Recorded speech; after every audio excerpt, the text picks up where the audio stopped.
Baik, kita lanjut ya ke contoh selanjutnya ya. Yang perlu saya sampaikan di sini dari hukum Coulomb. Hukum Coulomb merupakan salah satu jadi besaran yang merupakan besaran vektor. Jadi besaran yang mempunyai arah. Kalian bisa sebutkan nama-nama besaran lain yang mempunyai arah. Contohnya seperti kecepatan, kemudian medan magnet, dan lain sebagainya. Jadi itu membutuhkan arah. Oh, ada juga besaran skalar, besarannya tidak mempunyai arah seperti massa, itu tidak punya arah. Semua besaran yang merupakan gaya itu mempunyai arah ya. Bisa gaya Newton, gaya berat, gaya gravitasi itu mempunyai arah sebagaimana yang telah kalian pelajari pada kelas 10. Hari ini kita akan belajar tentang gaya Coulomb. Karena kebetulan besarannya adalah gaya, maka arah menjadi suatu hal yang penting di gaya Coulomb. Maka menentukan arah dari gaya akan menentukan bentuk konotasi kalimat matematiknya dalam menentukan sebuah solusi persamaan. Kita akan ambil contoh selanjutnya ya. Perhatikan baik-baik. Jangan di skip ya. Jangan di skip. Nanti kalau ada iklannya, ditonton iklannya. Nggak ada deh iklannya, saya nggak pakai iklan. Baik, rumusnya tadi udah kita pelajari, yaitu rumusnya F K kali Q1 Q2 per R kuadrat ya. K-nya belum saya sampaikan di sini ya nak.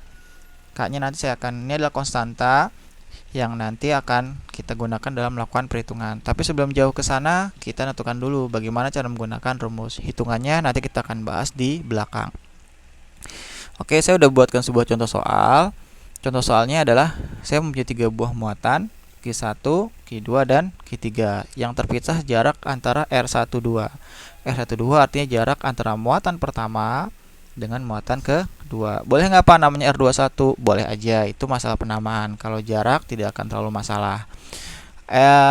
Kalau R23 juga sama, R23 jarak antara muatan kedua dengan muatan ketiga.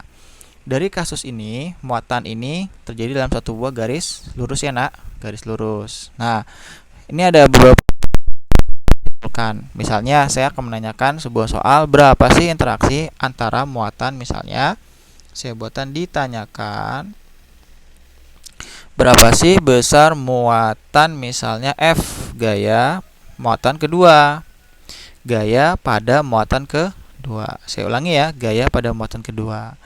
Gaya pada muatan kedua berarti gaya yang ini dong, ya enggak? Gaya pada muatan. Nah, saya kasih tanda kali ya. Saya tanda apa ya? Oke, saya kasih tanda biru kali ya, biar nanda aja, biar kamu fokus aja. Oke. Nah, gaya pada muatan kedua dipengaruhi oleh muatan pertama dan muatan ketiga. Nah, di sini pentingnya gaya Coulomb dalam melakukan analisa. Arahnya dulu ya. Yang pertama kali kita tentukan dulu arah hasil interaksi antara muatan ini. Karena muatannya adalah F2, artinya kita akan melihat bagaimana muatan F2 ini interaksinya dipengaruhi oleh muatan Q1 dan Q3. Baik, kita akan coba fokus ke muatan Q1 dan Q2 dulu. Bagaimana interaksinya, muatannya, bagaimana jenis muatannya? Muatannya adalah positif dan negatif. Kalau dihitung dari muatan kedua, berarti kalau muatannya sejenis, dia akan tarik menarik apa tolak menolak? Tarik menarik, betul sekali. Maka berarti kalau dihitung dari F2, maka muatannya mengarah kemana? Kalau tarik menarik yang menandakan interaksi muatan kedua itu tarik menarik. Kalau dihitung dari Q2, maka muatannya kemana nak? Betul, muatannya kemana? Ke kiri ya nak, interaksinya ke kiri. Tuh, saya kasih warnanya nggak terlalu kelihatan ya. Merah aja deh.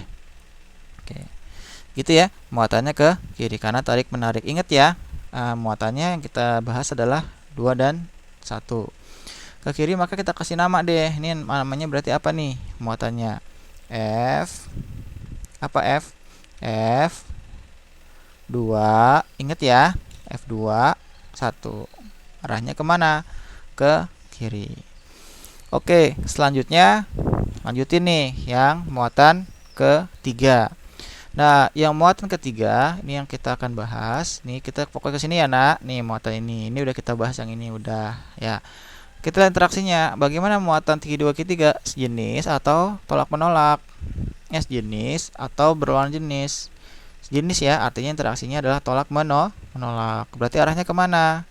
Ke arah kanan atau ke arah kiri? Betul, mengarah ke arah kiri. Nah, ini muatannya ke kiri. Berarti ini muatannya adalah F. Apa nak? Betul, F2 F3. Oke. Berarti udah dapat dong interaksinya. Oh, udah ada dua-dua, ada F23, ada F21. Mengarahnya semua ke kiri dua-duanya. Nah, dari interaksi muatan kiri berarti bagaimana setelah kita menentukan interaksinya, baru deh kita buat kalimat matematiknya. Oke. Maka saya geser sana.